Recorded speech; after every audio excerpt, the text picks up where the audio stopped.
वस्सलामु अलैका या रहमतल लिल आलमीन। मुअज़्ज़ज़ सामीईन किराम, अल्हम्दुलिल्लाह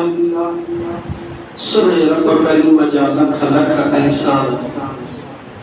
जंहिं तव्हां सां जहिड़नि गुनहगारनि खे सिहत अता फरमाई, तौफीक अता फरमाई। पंहिंजे घर जा दरवाज़ा तव्हां असां जहिड़नि किननि कोझड़नि जे लाइ मुंहिंजे रब खोले छॾिया ऐं पंहिंजे पाक घर में अचण जी अल्लाह हिम्मत अता फरमाई। वरना अल्लाह जे हुक्म खां सवा कंहिं में ताक़त नाहे। खोड़ दुनिया जा अकुलमंद माण्हू ॿाहिरि घुमनि पिया, मस्जिद जा घर दर खुलियल आहिनि, इन पासे गौर कंदा कयो। दर मस्जिद जा सभिनी लाइ खुलियल आहिनि, कंहिंखे बि मनो कोन्हे, पर सभ को अचे छो नथो। दोस्त इएं जो त ज़ाहिरी दर सभिनी जे लाइ खुलियल आहिनि, पर अल्लाह जी रहमत जा दर उन्हनि लाइ खुलियल हूंदा आहिनि जिनखे मुंहिंजो अल्लाह अचण जी तौफ़ीक़ अता फरमाईंदो। तव्हां सम्झो पंहिंजो घर बि आहे, पंहिंजी औकात बि आहे, दर उन जे लाइ खोलींदासीं जंहिंसां दिलि ठहियल हूंदी। मुंहिंजो अल्लाह दिलनि खां पाक, उहे दिलि नियाज़ रब पंहिंजे बांधड़नि सां प्यार थो करे। इन करे मुंहिंजो अल्लाह पंहिंजे घर में बीहार उनखे अचण जी तौफ़ीक़ थो अता फरमाए जंहिंसां राज़ी आहे। यकीन समझो उनजे घर ते पहुचूं। लतीफ़ सरकार जो हिकिड़ो शेर आहे, पाक फरमायो अथनि त पाए पांद ॻिचीअ में अंगण जेब अचनि, अब गुण ऐब उघाड़ियूं ढकनि थी ढकिजनि, तोड़े लख हुजनि माफ़ी ॾिजनि बेदरा। लेकिन शेर जो मक़सद थो ॿुधायां, लतीफ़ बेरा जो महबूब जो बचड़ो आहे। सैयद सरोवर ख़बर अथव, सिंध जो भलोड़ शाइर, अल्लाह जो वली, वली इब्ने वली जो बाबो को वली, मुबारक वली। मां तव्हां खां थो पुछां, मुंहिंजा सिंधी मुस्लमान भाइयो, लतीफ़ सरकार जेका दावत ॾिनी अल्लाह जे वली, वली उनखे चइबो आहे जेको अल्लाह जो महबूब हूंदो आहे। उन दावत ॾिनी आहे त तुंहिंजे अगरि ते केॾो बि ॾोही हली अचे, जॾहिं पाण ॻिचीअ में पाए अचे त उनखे ज़ुबान सां न चइजां त तुंहिंजे मुंहं में बख़्शूं, बस हली आयो आहे इहो काफ़ी आहे, उनखे सभु माफ़ करे छॾिजां। दावत आहे, फिक्र जी दावत आहे। लतीफ़ सरकार कमज़ोर इंसान खे थो ॾस ॾे, बेवफ़ा इंसान खे ॾस थो ॾे, बेअक़ल इंसान खे ॾस थो ॾे त तुंहिंजे अंगण ते जेको हली अचे थोरे सां लेखो न कजां, माफ़ करे छॾिजां। मां तोखां थो पुछां, जेको लतीफ़ तो असां जहिड़नि गुनहगारनि खे इहो ॾस ॾेई रहियो आहे, हक़ीक़त में आशिक़ जे ज़ुबान जे पोयां वॾो राज़ हूंदो आहे। लतीफ़ सरकार ॿुधाए रहियो आहे त ऐं पत्थर दिल इंसान, जेको तुंहिंजे अंगण ते हली अचे तूं उनखे माफ़ करण ते मजबूर न थी, जेको ख़ालिक़ काइनात जे अंगण ते हली अचे उनखे माफ़ न कंदो छा? मुंहिंजो बेनियाज़ रब आहे, परवरदिगार रब चए थो मुंहिंजा दड़ा कुदरती हली आहिनि। त मुंहिंजा दोस्त अज़ीज़ शुक्रानो अदा कयो। ज़िंदगीअ जे पल जी ख़बर कान्हे, हिकु पल जी ख़बर कान्हे। लाहौर मां हवाई जहाज़ में चढ़िया, ईद जे राति वञूं था घर। किन ॿुधायो, किन माइटनि खे इहो बि कोन ॿुधायो त अचानक था वञूं, अम्मा खे सरप्राइज़ थो ॾियां। कहिड़ी ख़बर हुई? पाकिस्तानी हदुनि में बि पहुता, कराचीअ जे हदुनि में बि पहुता, जहाज़ हेठि बि लथो, अॻे ई दफ़ो में ज़मीन ते बि पहुची, वरी जहाज़ मथे चढ़ी वियो, कई मथे कयो, आया ईद कर, पर क़ब्र हवाले थी विया। अगरि उन सनदर जहाज़ में ॿिनि ॼणनि खे सलामत कढण वारो केरु बेनियाज़ सनदर ताहिबों खे सलामत रखे,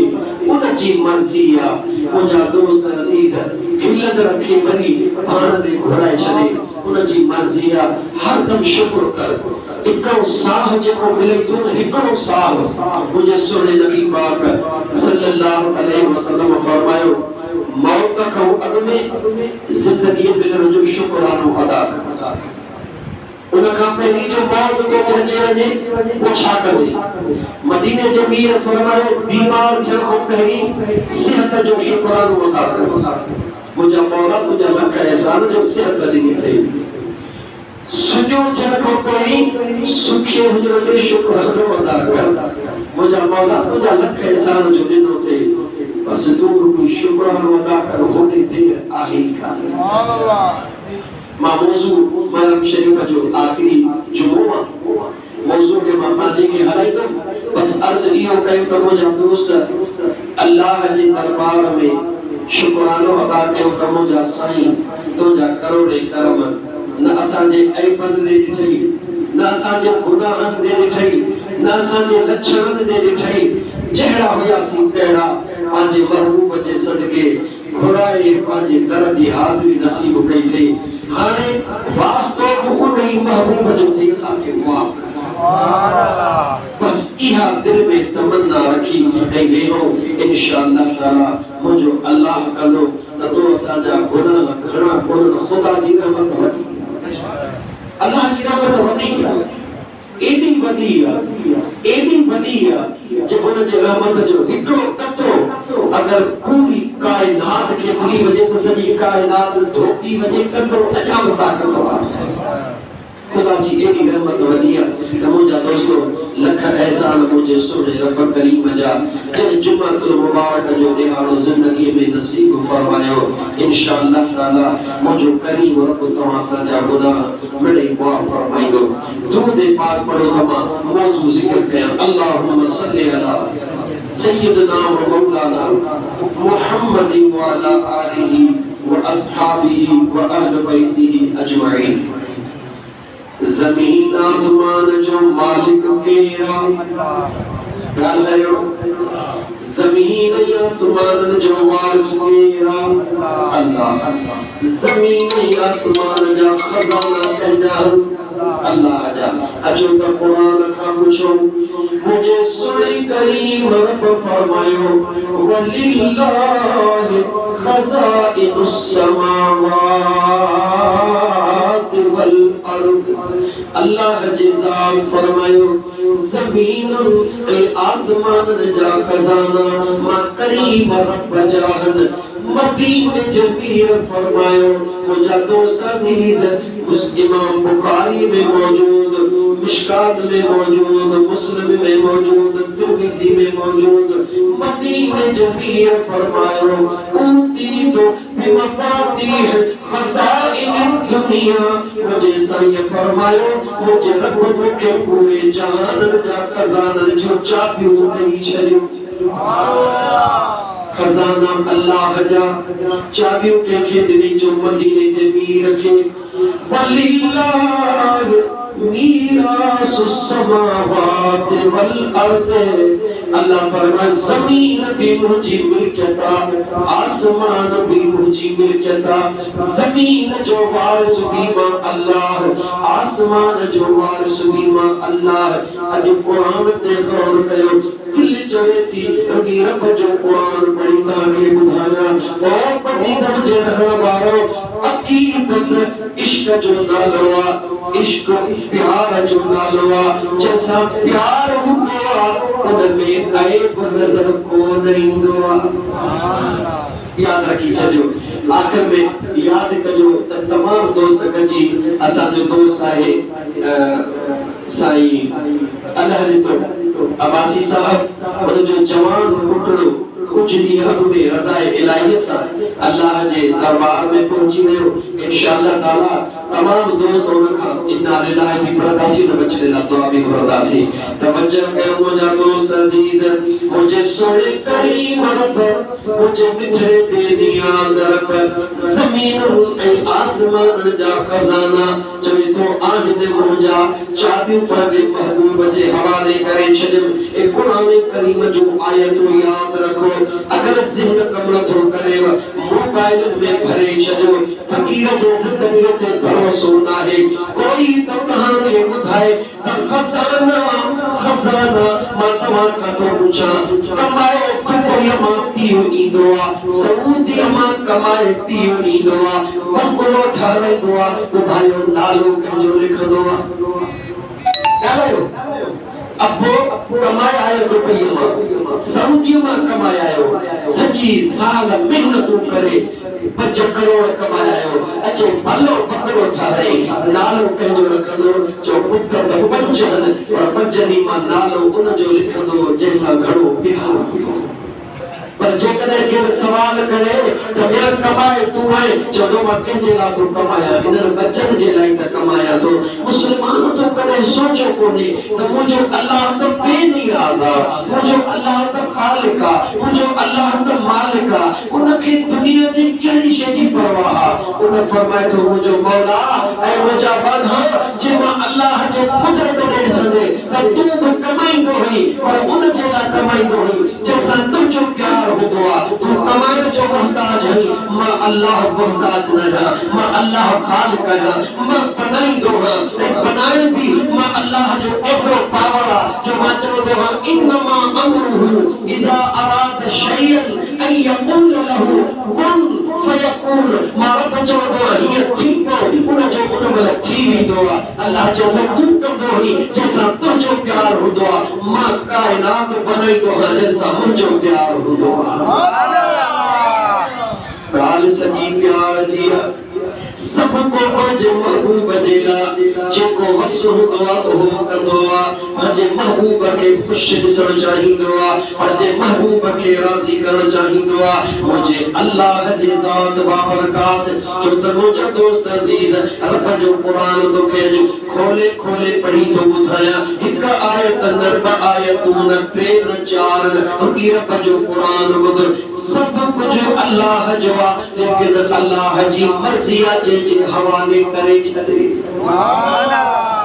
याद रखी छॾिजां क़ुरान करीम जे अंदर अल्लाह फरमायो वलिल्लाहि मीरासुस समावाति वल अर्द अल्लाह फरमायो ज़मीन जो वारिस मां अल्लाह आसमान जो वारिस मां अल्लाह केड़ा अल्लाह वारिस केड़ा क़ुरान ॿुधायो भला तव्हां सवाल कया जेको मालिक हूंदो आहे उहो जे पंहिंजी मिल्कियत ॿिए जे हवाले करे त करे सघे थो या नथो करे सघे जवाब ॾियो ॻाल्हायो सोचो अल्लाह जे क़ुरान खे सम्झण जी कोशिश कयो मुल्हनि जे चौकड़ीअ में न अचो इन टिकुंडीअ में न अचो यादि रखी छॾियो इल्म वारो खुटी वेंदो इबादत वारो खुटी वेंदो पर इश्क वारो घटी वेंदो मोहब्बत वारो घटी वेंदो अमल घटि बि हूंदा ख़ुदा जी ज़ात बाबरकात दुनिया में जॾहिं ॾे थो त मुंहिंजो अलाह करे थो ॾे क़यामत जे ॾिहाड़े अल्लाह करे नथो वठे करे सोचो भई मुस्लमान रब चवे हिकिड़ी नेकी कर त 10 ॾे हिकिड़ी नेकी कर त 20 ॾे हिकिड़ी नेकी कर त 100 ॾे पर अल्लाह चवे थो जॾहिं क़यामत जो ॾिहाड़ो थींदो जॾहिं तोखां हिसाब वठंदुसि करे कोन वठंदुसि तोड़े वठंदुसि छा कंदुसि सोचो ई कोन छा त इश्क जूं ॻाल्हियूं हे मोहब्बत जूं ॻाल्हियूं हे प्यार जूं ॻाल्हियूं हे मुल्हनि खां मथे आहिनि हे इश्क जूं ॻाल्हियूं उहे कंदा जेके इश्क जे पंध में हुजनि या कंहिं आशिक़ जी ओभर थी आया हुजनि अज़ीज़ आज़मन कॾहिं ख़ौफ़ तो कोन कयो आहे कॾहिं त ग़ौर कर दुनिया जो दस्तूर आहे हथनि सां ॾिबो आहे हथनि सां वठिबो आहे तोड़े ॾिबो आहे तोड़े वठिबो आहे अल्लाह तो चवे दुनिया जे अंदरि मां तोखे ॾेई रहियो हां ॾेई रहियो हुई रमज़ान में हिकिड़े नफ़िल जे एवज़ फ़र्ज़ जो सवाब हिकिड़े फ़र्ज़ जे एवज़ 70 फ़र्ज़ जो सवाब ॾेई रहियो हां रब चवे थो जॾहिं क़यामत जो ॾिहाड़ो थींदो मां तोखां हिसाब वठंदुसि कोन वठंदुसि हदस मीज़ान में मौला कोई छोड़ो रब जब छोटी हुई तो मुझे रासा इहुई तो मुझे कमाला कोई तो सुकिन करे गर्भ में तो तुझा अमल खुदी सगल था और मारो को मेहरबानी कर दे चा तुझे हिकड़ी देखिए के ए दो मसल कया जो कखमा सीहो बनाए चला सुभान अल्लाह कदम को सोचो भी मुसलमान जब ये करे तो पठे तोड़े तो अल्लाह अल्लाह मुझा दोस्त अजीज गड़े गड़े तो पठे तोड़े तो छाजे करे तुझे सा महबूब जी मोहब्बता जजी महबूब सा मोहब्बता इकरो तो भी मुझे महबूब ने इश्क में योगी रोई दुरूद पढ़े मुझे अल्लाह ने दुरूद के मतलब छोटा बड़ा छरे सुभान अल्लाह केरा पुछण वारो बेनियाज़ रब अज़ीज़ रहमन त अर्ज़ पे कयो अल्लाह जी ज़ात फरमायो ज़मीन जो वारिस अल्लाह गल ज़मीन जो वारिस मां अल्लाह आसमान जो वारिस मां अल्लाह हाणे ये कुरान जी आयत ॿुध कुरान की आयत ॿुध वही सुनो कर अल्लाह फरमायो वलक़द कतबना ज़बूर मिन बाद ज़िक्र अन्नल अर्द यरिसुहा इबादियस सालिहून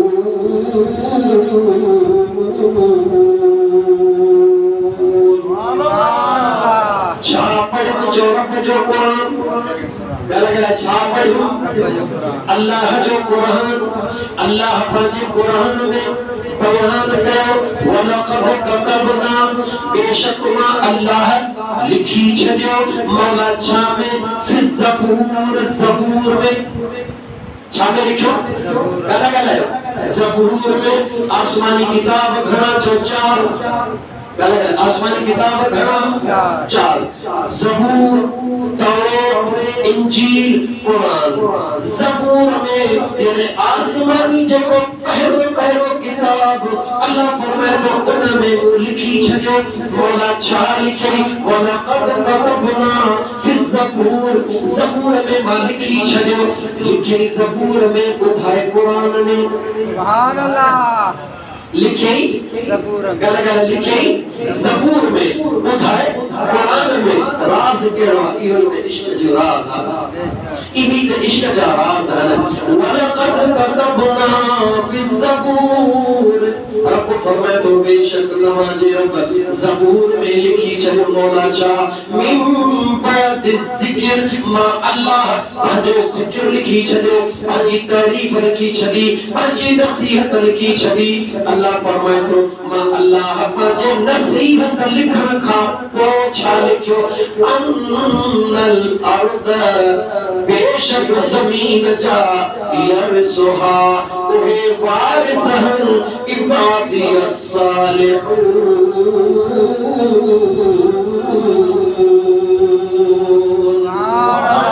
अल्लाह जे ज़ात बाबरकात फरमायो त ओ मौलाना छाते तुझो दिमाग खराब थियो मां अल्लाह रुगी कुरान में न तौरात में न इंजील में न मां पता ज़बूर में भी लिखी छॾियो त हिन ज़मीन जा वारिस मां अल्लाह पंहिंजे बांधन मां सालिहन बांधन खे बनाए छॾियो आहे इन ज़मीन जो वारिस अल्लाह जो कुरान खोलियो मुसलमानो पढ़ी करवाओ रब जो कुरान खोलियो पढ़ो त ख़बर पए मुझे पीनिया रब फरमायो इन ज़मीन जो वारिस मां अल्लाह जे ज़ात पंहिंजे सालिहन बांधन मां कहमो पंहिंजे सालिहन बांधन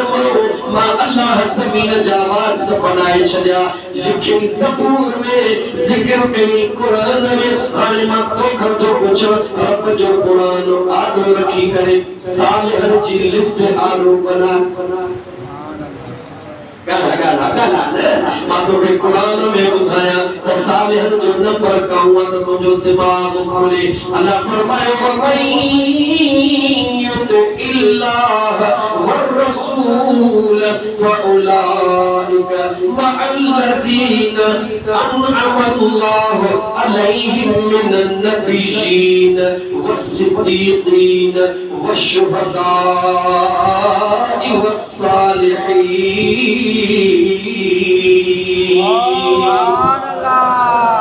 खोल रब जे कुरान के मौलाना जन जो चौथो नंबर रब कुरान में बुधायो नबी का बाद में सिद्दीक, सिद्दीक का बाद में शहीद, शहीद का बाद में सालिह। अल्लाह तो फरमाए इन ज़मीन जा वारिस, वारिस बना मालिक क्या वारिस बना, इन ज़मीन जा वारिस मां अल्लाह पाजा सालिह बना बनाए छदिया वादो खांदो पुछा जब सालिह के रब ज़मीन जो वारिस बनाया तो शहीद जो मकाम छा हुंदो। जवाब रे जब शहीद जो मकाम छा हुंदो तो सिद्दीक जो मकाम छा हुंदो, जब सिद्दीक जो मकाम छा हुंदो तो नबी जो मकाम छा हुंदो, जब नबी जो मकाम छा हुंदो तो इमामुल अंबिया जो मकाम छा हुंदो। याद रखी छड़जा, याद रखी छड़जा ज़मीन मुझे रब जिया, ज़मीन मुझे रब जिया। अल्लाह वारसी पंजे सालिह पागल के नहीं छलिया। इहो ही सबबा जो पहलूल जेड़ो सागरो मानो दरिया जे किनारे ते वही मिट्टी जो ढेरी उठाए जन्नत जा होगा नहीं रहो। बाबा तो सरवाइव कयो थम अजु काल्हि नबी कुरान पढ़ी बुधाईंदो हाणे समझ में आयो त हिन ज़मीन छो त कुछ बहमत में जेकरे को आशिक पंहिंजे इश्क जे लिहाज़ खां गाॾीअ जे वही पोयां लिखंदो अली वारिस त माण्हू गाॾीअ मां लहण शुरू कंदा छो त ही अलीअ जे नाले सां गाॾी आहे। और ख़ुदा जा बाना अली त वलियन जो भी सरदार आहे, अली त वलियन जो भी सरदार आहे। मूं त तोखे रब जो कुरान पढ़ी ॿुधायो हीअ ज़मीन जी वारसी में रब सालिहन पागल के लिए तो ज़मीन दा में निकिरी वञे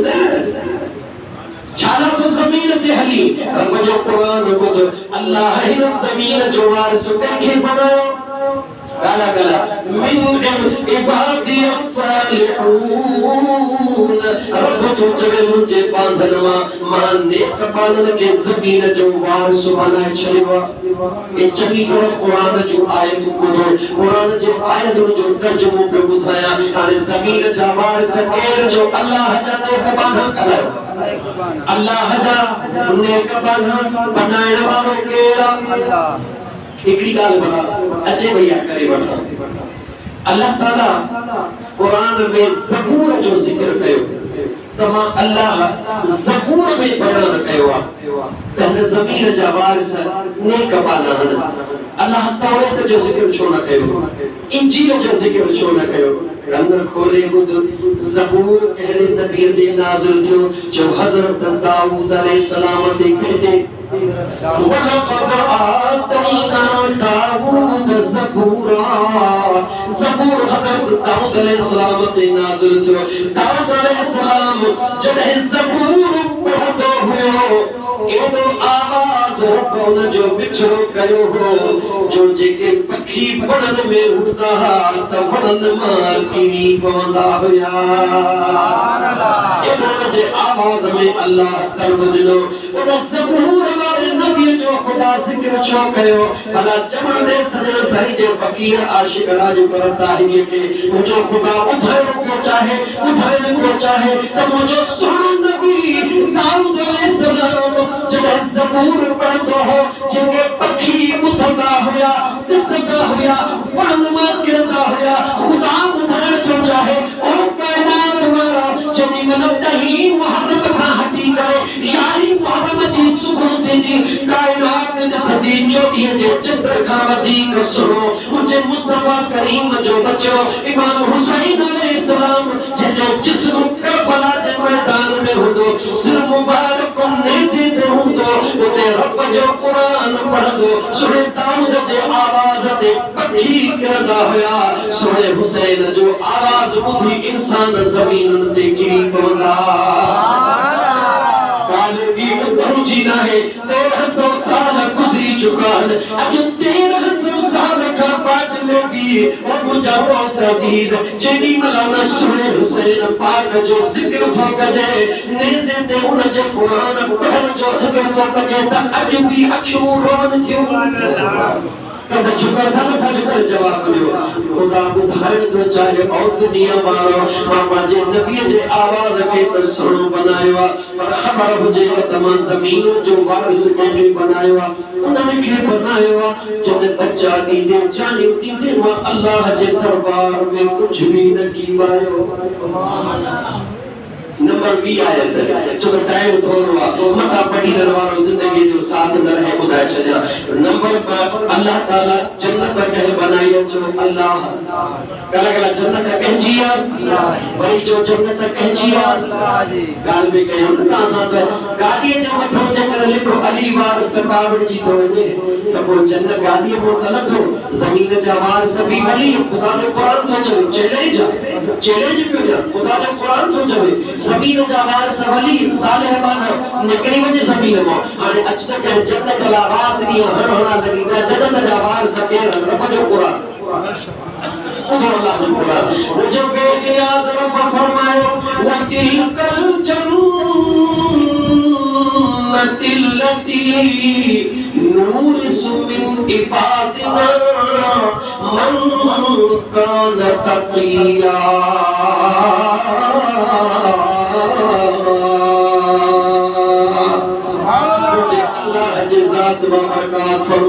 मां अल्लाह जी जेका जन्नत आ बिल्कुल जन्नतुल्लती अरे उन ये जन्नत जा नूर सु मां वारिस बनाया सुभान अल्लाह केर बनाया वारिस बनाया मौला केर बनाया थे मिन इबादिना मन कान तकिया मिन इबादिना मां अल्लाह अजे जन्नत जा वारिस बनाया मौला केर मिन इबादिना अल्लाह असांजा पाना मां अल्लाह अजा पाना बनाया मौला सभई पाना रब चवे तो सभई पाना मन कान तकिया उन्हनि पाधनि मां जेके परहेज़गार ऐं मुत्तक़ी आहिनि मां अल्लाह उन्हनि खे जन्नत जो वारिस बनाए छॾियो आहे। जन्नत जा वारिस केरु जवाब ॾे पढ़ींदड़ वारा